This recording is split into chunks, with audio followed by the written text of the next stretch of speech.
October 23, 1942. Dawn broke over the Egyptian desert near El Alamein. Inside the cramped hulls of their Carro Armato M1340 tanks, crews of the Ariete Armored Division made a final check of their ammunition.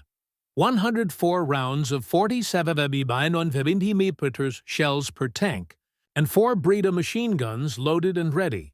Around them, the low rumble of diesel engines signaled that 278 Italian medium tanks were preparing for what would become the largest armored engagement in North African history. These tank crews had no idea that within hours, they would confront a reality that would shatter every expectation they held about their equipment and their chances of survival. The Americans had arrived with tanks that rendered the M1340, Italy's pride and most produced armored vehicle, effectively obsolete. What followed was more than a military defeat. It was a revelation that transformed thousands of Italian soldiers from believers in fascist propaganda into witnesses of American industrial power. This is the story of how Italian tank crews, through fire and steel, discovered that they were fighting with equipment hopelessly outmatched, a transformation so profound that it would alter not only individual soldiers but the fate of an entire nation. The roots of this revelation traced back to 1937 in the design offices of Fiat Ansaldo. The Italian Royal Army had issued specifications for a new medium tank to replace the aging L3 tankettes and the flawed M1139. The result was the Carro Armato M1340, named for its intended weight of 13 tons and projected 1940 introduction. On paper, it seemed formidable. A 47mm Breda gun mounted in a fully rotating turret represented a major improvement over the hull-mounted weapon of its predecessor.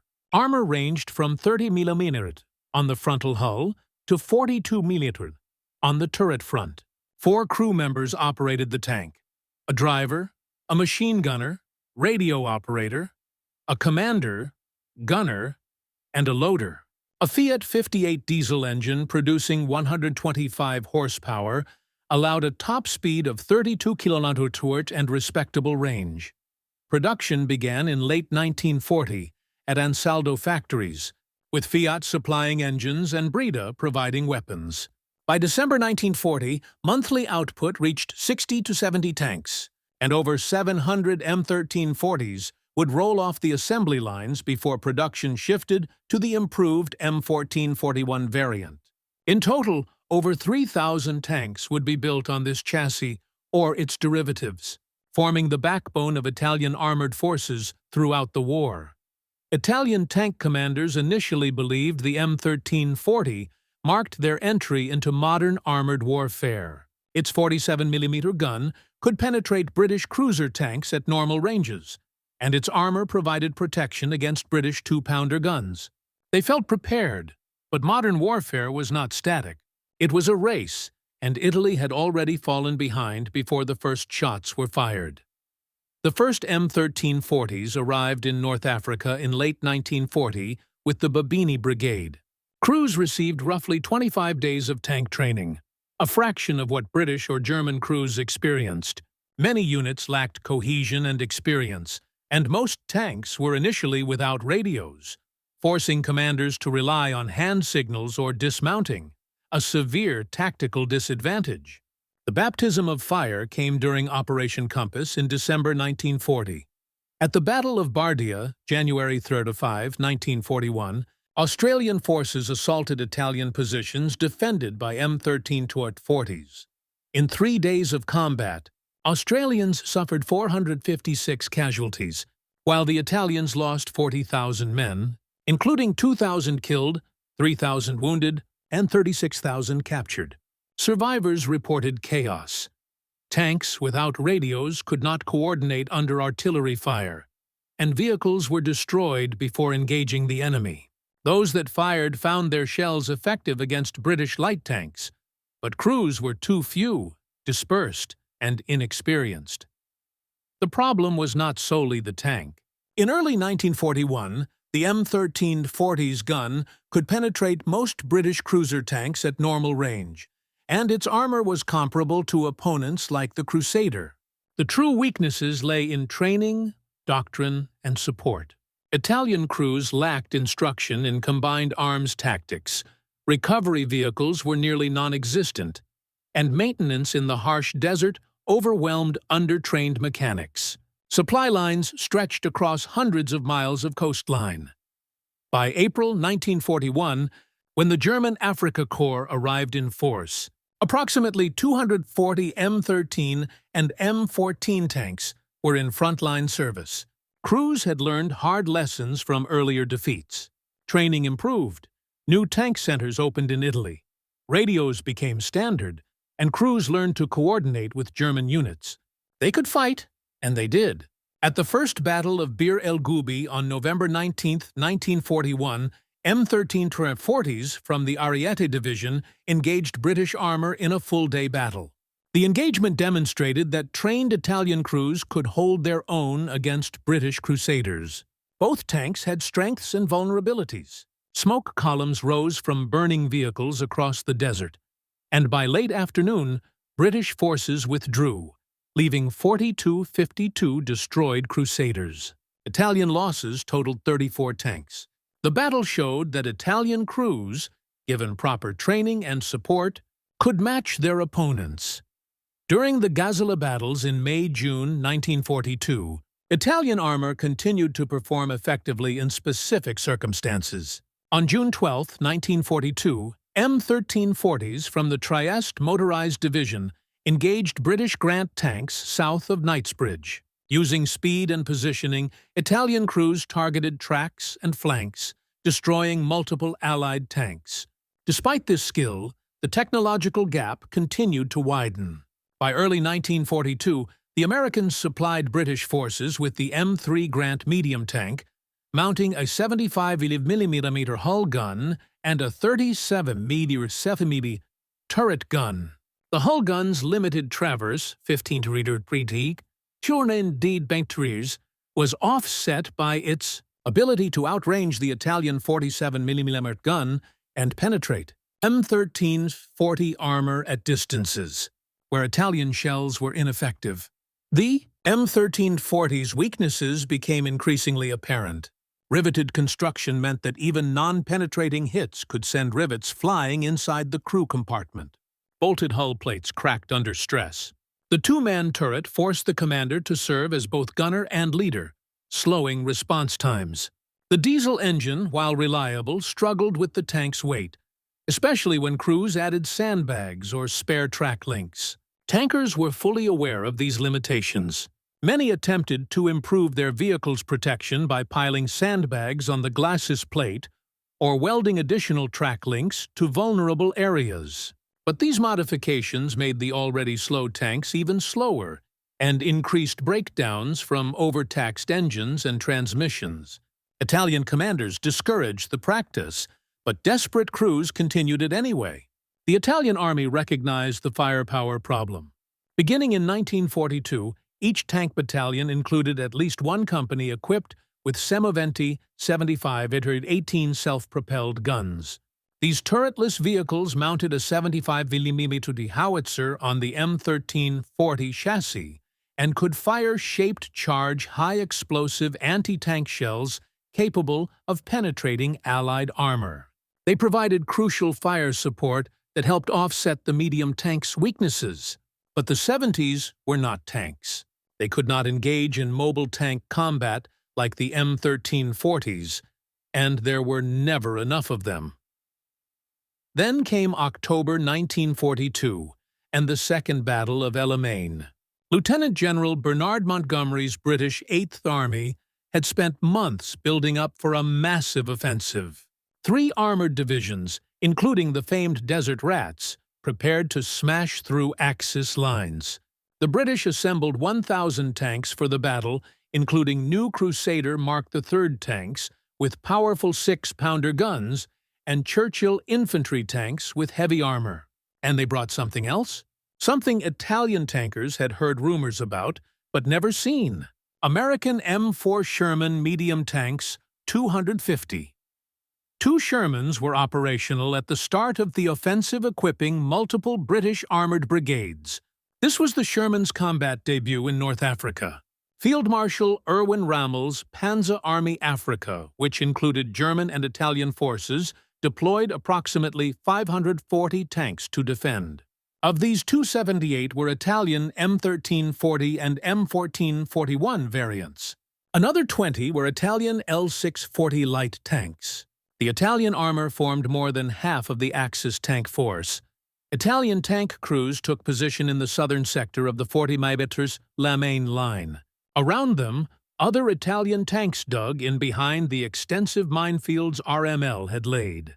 450,000 mines twisted with barbed wire and covered by anti-tank guns formed the Devil's Gardens that were supposed to slow the British advance. On the night of October 23rd, the Allied artillery opened fire.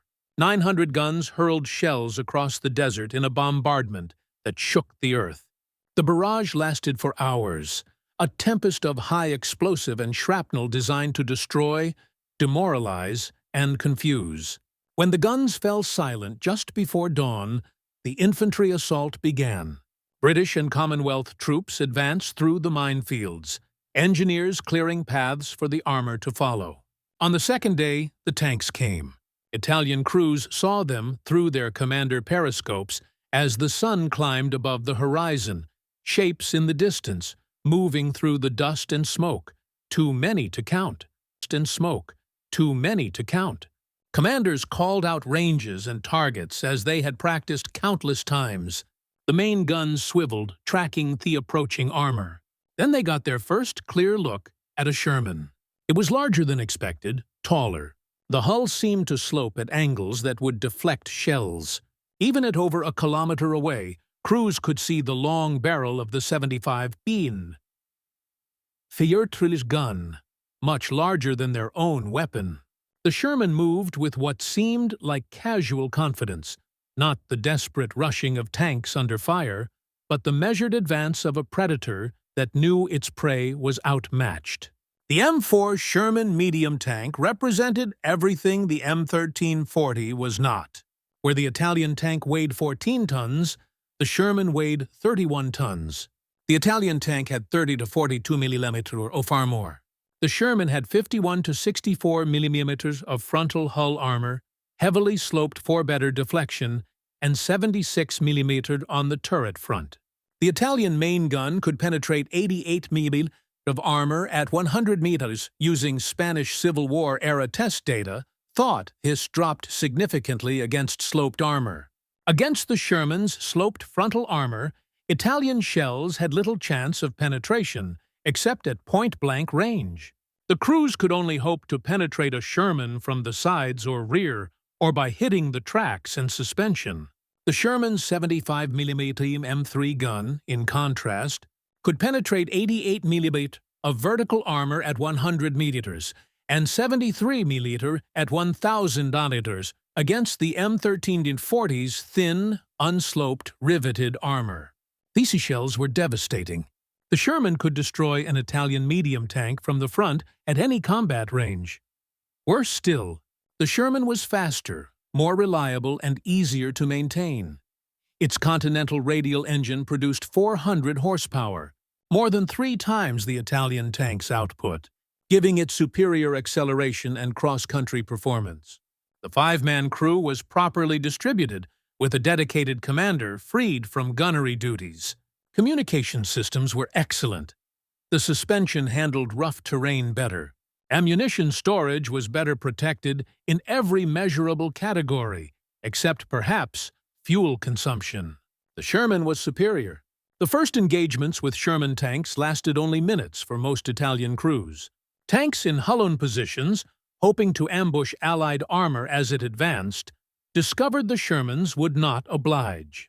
The American and British crews halted at 1,500 meters, well outside effective range for the Italian guns, and began firing. They had excellent optics and training. They took their time picking targets methodically. Sherman rounds penetrated Italian turret fronts and hulls.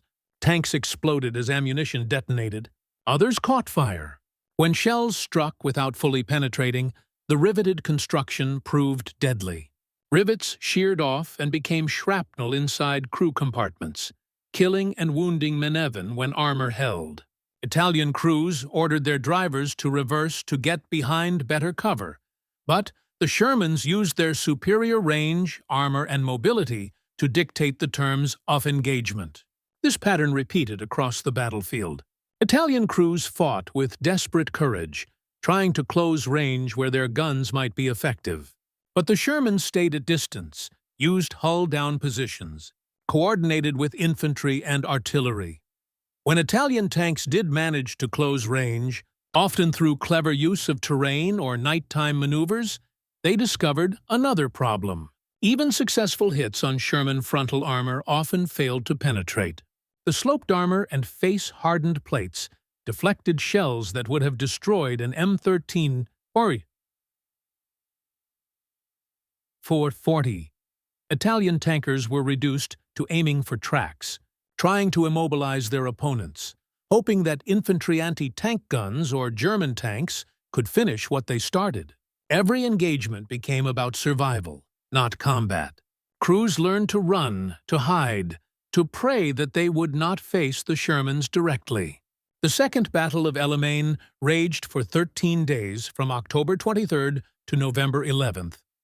Montgomery's forces broke through the Axis lines in the north, forcing a general retreat. The Ariete and Littorio armored divisions fought desperate rearguard actions, sacrificing themselves to cover the withdrawal of German forces. Tank after tank was left burning in the desert as Italian armor died to buy time.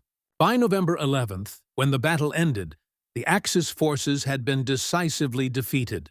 The Eighth Army lost approximately 500 tanks during the battle, but most were repairable. The Axis lost virtually their entire armored force.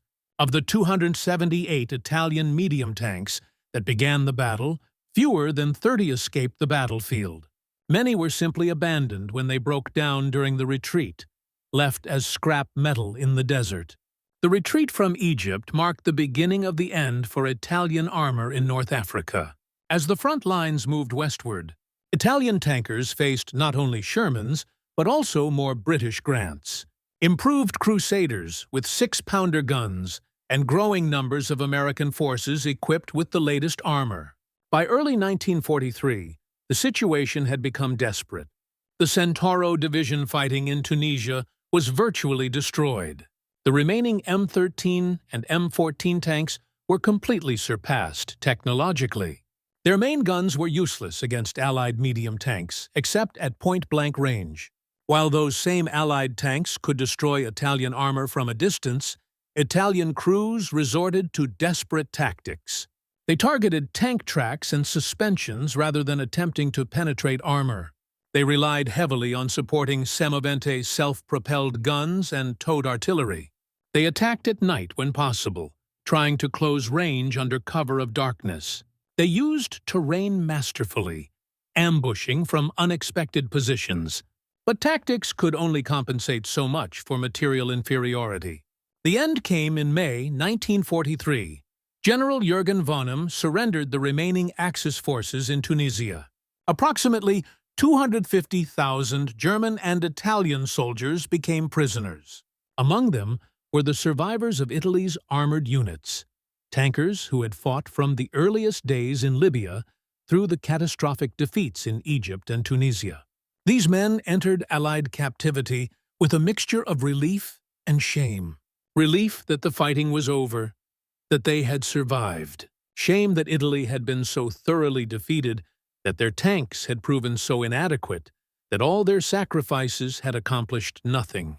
But captivity would bring its own revelations, ones that would prove even more psychologically devastating than the battlefield defeats.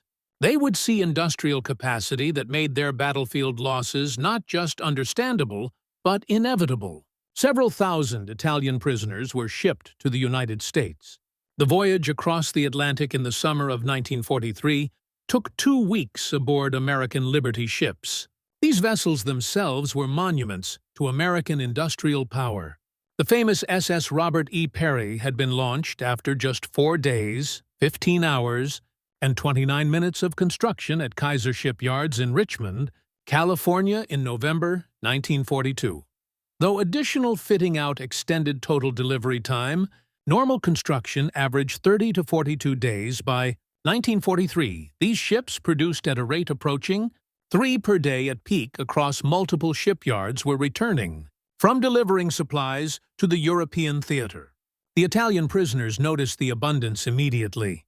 American sailors ate meals that included fresh meat, vegetables, white bread, and milk. The waste shocked the Italians. Sailors threw away half-eaten food, leftover bread, excess portions.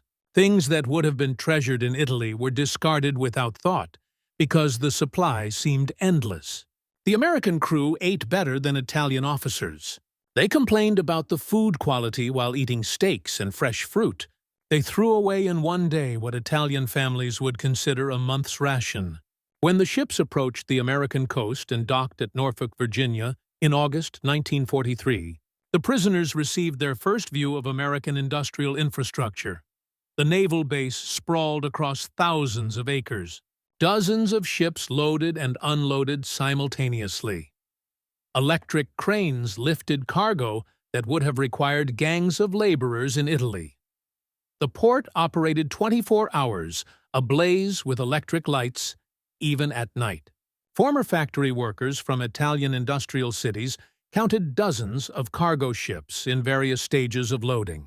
They noted in letters home that each crane moved more material in an hour than Italian dock workers could handle in a day.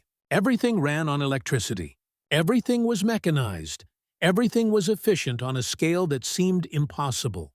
The prisoners were loaded onto trains for transport inland. Not boxcars, but passenger coaches with padded seats. The journey from Norfolk to prison camps in the American interior would take several days, passing through Virginia, the Carolinas, Tennessee, and into Texas and Oklahoma.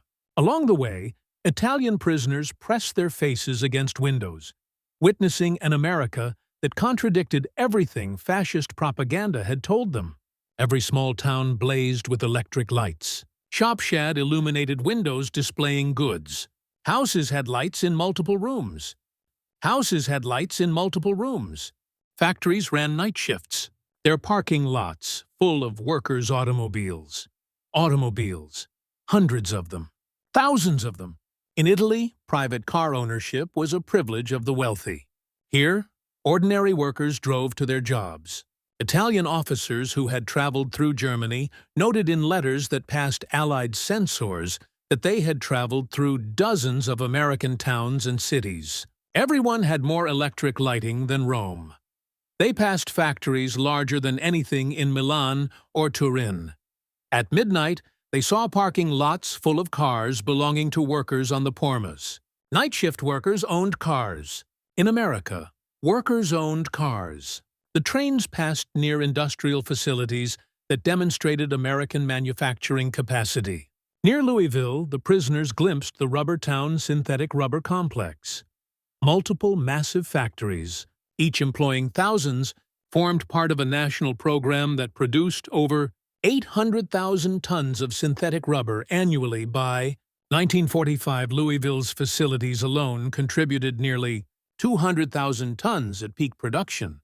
Italy and Germany combined could not match the total American output. Near Detroit, the trains slowed as they passed Ford's Willow Run bomber plant. This single factory, built in just 9 months, produced a B-24 Liberator bomber every 63 minutes at peak production in 1944. At its height, 42,000 workers assembled bombers from over 1.5 million parts manufactured by 1,500 subcontractors. The plant was visible for miles, a structure so large it seemed impossible. Italian prisoners who had served in the Raia Aeronautica recognized what they were seeing. That one factory produced more aircraft in a month than all of Italy produced in a year. They had flown missions over British positions and wondered where all the planes came from. Now they knew, and the British planes were nothing compared to American production. The prison camps themselves provided the next level of revelation. Camp Hereford in Texas, one of several facilities housing Italian prisoners, held approximately 5,000 men in wooden barracks, with electric lights, flush toilets, hot showers, and steam heat. The camp hospital had X-ray machines, surgical equipment, and pharmaceutical supplies superior to most civilian hospitals in Italy. The daily food ration included fresh milk, eggs, meat, vegetables, and white bread, in quantities Italian civilians had not seen since before the war. Prisoners assigned to kitchen duty discovered walk-in refrigerators, electric mixers, and gas ranges that could prepare meals for thousands. The 10% surplus food prepared to ensure everyone received full rations was discarded daily. Fresh bread, perfectly good vegetables, excess meat, all thrown away because American regulations required abundance. Former Italian chefs assigned to camp kitchens wrote in anguish to their families. They threw away more food each day than their entire villages had seen in months.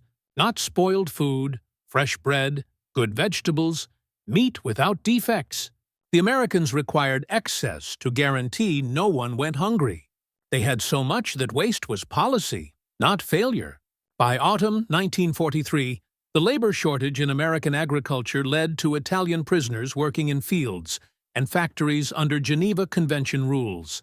They could not work directly on war production, but they could labor in industries that freed American workers for military service. This meant Italian tankers, men who had fought American forces in the desert, now witnessed American productive capacity firsthand. At farms in Nebraska, Italian prisoners worked in wheat fields that stretched to the horizon. A single combine harvester did the work of 100 men using traditional methods. Yields reached 60 bushels per acre, double what Italian farms achieved on their best land. The farmers spoke casually of production that would have been fantasy in Italy. At cotton processing facilities in Texas, former tankers watched single electric-powered gins process more cotton in 1 hour than their entire home regions could handle in a month using traditional labor. The facilities were part of rural electrification programs that were rapidly expanding across America, transforming agricultural productivity. Prisoners noted that the farmers who owned these facilities were not aristocracy, not wealthy elite, just farmers. Yet they had electricity, running water, trucks, cars, and tractors. At a Campbell soup factory in New Jersey, Italian prisoners watched automated production lines process more tomatoes in a single day than most Italian canning facilities handled in a month. One elderly woman monitored controls that managed what would have required 50 workers in Italy. She did this while listening to a radio and drinking coffee on break.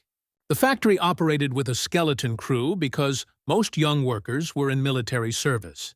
Yet production exceeded peacetime levels. Italian tankers working at military supply depots helped unload equipment and gained insight into American logistics. They saw warehouses full of spare parts for tanks, trucks, and aircraft. They watched trains arrive daily with artillery shells, machine gun ammunition, and replacement engines. The abundance was staggering. They had wondered in Africa why the Americans and British never seemed to run short of supplies. Now they understood. The Americans did not have supply lines. They had supply rivers, supply oceans. They produced so much that shortage was impossible. The transformation of Italian prisoners accelerated through late 1943 and into 1944. The cumulative evidence, the daily observations, the irrefutable facts of American industrial supremacy broke down the propaganda they had been fed for years. They had been told that democracies were weak, that Italy's fascist system was more efficient, that American society was in decline. Everything they saw proved the opposite. Italian officers attended educational courses offered at the camps. American universities provided correspondence programs. Professors lectured on democracy, economics, and constitutional government. The lectures were not propaganda in the crude sense. They were reasoned arguments backed by observable reality. Officers wrote to their families that they had been told democracies could not match Axis production because they valued profit over national service. Yet, American factories run by private companies produced more tanks than all Axis nations combined. They had been told worker exploitation was necessary for military strength. Yet American workers paid good wages and allowed to organize unions, built better weapons faster than Italian workers under strict control. Every assumption they had been taught had been proven false by what they saw with their own eyes. The Battle of Normandy in June 1944 brought news that 6,000 Allied ships, 11,000 aircraft, and 150,000 men in the first wave had landed in France. Italian prisoners at camps across America watched newsreels of the invasion within days. They saw the endless streams of ships, the artificial harbors, the supply system that delivered 15,000 tons of material daily across open beaches. Officers watching the newsreels turned to their fellow prisoners and admitted what had become obvious. Italy had challenged this industrial power with Fiat trucks and M13 tanks that broke down in the desert. They had been mad. They had been criminally, stupidly mad to think they could win. Throughout their captivity, Italian prisoners experienced something unexpected: American humanity. Despite propaganda depicting Americans as ruthless and vengeful, prisoners discovered a people who separated the Italian soldiers from the fascist regime. American guards explained that they were fighting Mussolini and Hitler, not the Italian or German people. When prisoners received Red Cross messages about family deaths in Allied bombing raids, American camp commanders personally delivered the news and offered condolences. When prisoners' families fell ill in Italy, American church groups helped send medicine through neutral channels. These small acts of kindness, repeated thousands of times across dozens of camps, challenged the prisoners' understanding of their enemies. The medical treatment particularly affected Italian tankers who had been wounded before capture. Tank injuries were often severe: burns and shrapnel wounds and crushing trauma. American military hospitals provided care that exceeded what German or Italian facilities offered. Penicillin, the miracle drug, was used freely, even on prisoners. Italian medical officers who worked in camp hospitals later testified that they used advanced medicine without hesitation on enemy prisoners. Soldiers who would have died from infected wounds in Italian hospitals recovered because Americans gave them penicillin. After Italy's armistice with the Allies on September 8, 1943, approximately 90% of Italian prisoners, around 45,000 men, agreed to cooperate with the Allied war effort. These men were organized into Italian service units given better quarters, American uniforms with issue insignia, increased freedoms, and opportunities to interact with Italian-American communities. They worked in ports, supply depots, and support roles, freeing American soldiers for combat. The remaining 10% who maintained fascist allegiance were separated into facilities like Camp Hereford, where they received Standard P treatment under Geneva Convention rules. As the war in Europe ended in May 1945, Italian prisoners faced repatriation with mixed emotions. Many had been in America for 2 years. They had eaten better as prisoners than as soldiers. They had been treated with dignity by enemies who had defeated them. They had witnessed a society that worked, that produced abundance, that proved democracy could function. The last months of captivity were spent preparing for return. American authorities provided vocational training, agricultural education, and political instruction about democratic governance. Prisoners learned about economic systems, constitutional rights, and civic participation. They were being prepared not to return as defeated soldiers, but as potential citizens of a new democratic Italy. Between 1945 and 1947, tens of thousands of Italian prisoners returned to Italy. The country they found was destroyed, cities bombed, infrastructure ruined, economy collapsed. The fascist government that had sent them to war was gone, replaced by fragile democratic institutions. But these returning prisoners brought something valuable: knowledge of how a democratic industrial society functioned. They had seen efficiency without tyranny. They had witnessed prosperity without conquest. They had learned that strength came from freedom, not control. The Italian economic miracle of the 1950s and 1960s was built partly on knowledge gained in American prison camps and on American Marshall Plan aid. Former prisoners brought American methods to Italian industry. They implemented agricultural techniques learned on American farms. They supported democratic institutions because they had seen democracy work. Historians who have studied the Italian prisoner of war experience in America note several remarkable statistics. Of the tens of thousands of Italian prisoners held in the United States, fewer than 1% attempted escape. Post-war surveys showed that 95% rated their treatment as good or excellent. Thousands maintained correspondence with American families for decades after the war. Many immigrated to America in the 1950s and 1960s. The technical specifications tell part of the story. The M13 Su-40 weighed 14 tons with 30 to 42 mm of armor and a 47-87 Tutsi fetted for gun. The Sherman weighed 31 tons with 51 to 64 mm of frontal hull armor, heavily sloped, and 76 mm on the turret front. The Sherman's engine produced 400 horsepower compared to the M13's 125. Both guns could penetrate approximately 73 to 88 mm of vertical armor at $1,000. But the Sherman's sloped armor made it effectively much thicker. But the deeper story is about systems, not just machines. Italy produced approximately 1,000 tanks on the M13-40 chassis and its variants during the entire war. America produced over 49,000 Sherman tanks between 1942 and 1946. American industry built tanks faster than they could be destroyed. Italian industry could not replace losses.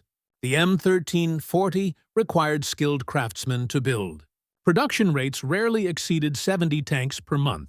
The Sherman was designed for mass production from the start. At peak production, American factories delivered over 2,000 Shermans per month. One factory alone produced more tanks than Italy's entire annual output. This production capacity was replicated across every category of military equipment: aircraft, trucks, artillery, ammunition, all produced in quantities that Italy could not match. The Italian tankers who fought Shermans at Alamein were not defeated by better soldiers or superior tactics, though both played roles. They were defeated by an economic system that could sustain total war on a global scale. Historians who studied Italian armor in World War II have concluded that the M13-40 was not a terrible tank by 1940 standards. It was adequate for its time. The problem was that by 1942 it was obsolete, and Italy lacked the industrial capacity to design, produce, and field a successor in meaningful numbers. Italian tankers fought courageously, with increasingly obsolete equipment, against enemies with superior material. Their defeat was inevitable not because of cowardice or incompetence, but because of mathematics. The story of Italian tankers facing Sherman tanks is ultimately a story about industrial capacity determining military outcomes. No amount of courage or tactical skill could overcome a 3.1 disadvantage in numbers combined with a technological gap that made each individual Sherman superior to each individual M13-40 in nearly every measurable way. But it's also a story about transformation. The Italian prisoners who witnessed American industrial might did not just learn that they had been outmatched. They learned why. They saw an economic and political system that produced abundance through freedom rather than scarcity through control. They returned to Italy as champions of democracy, helping to build a nation that would become one of America's closest allies. Second Lieutenant Luigi Arbib Pascucci of the Ariete Division embodied the courage of Italian tankers, even in the face of impossible odds. On November 4th of 5th, 1942, during the Second Battle of El Alamein, Pascucci commanded 11 M13-40 tanks in a final counterattack against the British 8th Armored Brigade. His actions allowed the Ariete Division to retreat. Though Pascucci was killed in the fighting, he was posthumously awarded Italy's highest military honor, the Medaglia d'Oro al Valor Militare. Today, the Italian Army's 13th Tank Battalion bears his name, M.O. Pascucci, in tribute to his sacrifice. General Francesco Antonio. Arena commanded the Ariete Division during its final battle at El Alamein on November 4, 1942.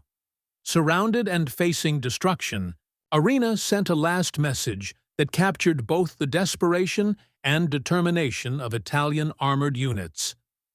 Enemy tanks have broken through south of the Ariete Division. Ariete is surrounded, located 5 kilometers northwest of Bir el Abd. Ariete tanks continue to fight. The division earned the Gold Medal of Military Valor for its conduct in multiple engagements at Tobruk, Bir el Gubi, Gazala, and El Alamein. British and New Zealand accounts recognize the effectiveness of Italian armor when properly equipped and led. Despite outdated equipment and early training deficiencies, the Ariete Division proved capable of determined resistance. British historian John Latimer noted that Italian soldiers were tough and resilient, often fighting as bravely as any troops in the world. The Folgore Paratrooper Division sent 5,000 men to El Alamein. Only 304 survived, fighting to their last rounds. The transformation was complete. Italian tankers had gone to war believing in fascist strength. They faced Sherman tanks and discovered their own equipment was hopelessly outmatched. They became prisoners and witnessed the industrial system that made their defeat inevitable. They returned home as proponents of the democratic capitalism that had beaten them, helping to build a new Italy allied with the nation whose tanks had destroyed theirs in the desert. In the end, America's victory over Italian armor was more than military. It was ideological, economic, and comprehensive. The M1340 crews who fought at El Alamein left the battlefield defeated. But those who endured American captivity returned transformed, carrying seeds of democracy that would help shape a prosperous, free Italy. The rumble of diesel engines in the Egyptian desert that October morning in 1942 marked not just the start of a battle, but the start of a transformation. Italian tankers climbed into their M1340s as fascist soldiers. They emerged as witnesses to a superior system, one that would shape Italy's future for generations. They had been stunned by Sherman tanks on the battlefield, but ultimately converted by what those tanks represented: the overwhelming productive power of free people working within free societies. That was the true weapon that defeated Italian armor, and the lesson that rebuilt Italy after fascism fell. The story demonstrates a profound truth. Military technology reflects the economic systems behind it.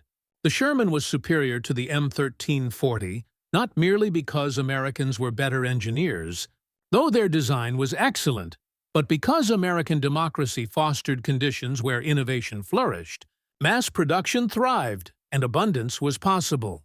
Italian tankers learned this lesson in the hardest way imaginable: through defeat, through captivity, and by witnessing the success of their enemy's system. In learning it, they helped transform Italy from a fascist dictatorship into a democratic republic, allied with the very nation whose tanks had destroyed theirs in the North African desert. Today, the M1340 sits in museums as a relic of a failed system. The Sherman, though retired, is remembered as a symbol of democratic industrial power. But the real legacy is not in the tanks themselves. It is in the men who fought in them, who survived, who learned, and who built a better future from the ashes of defeat.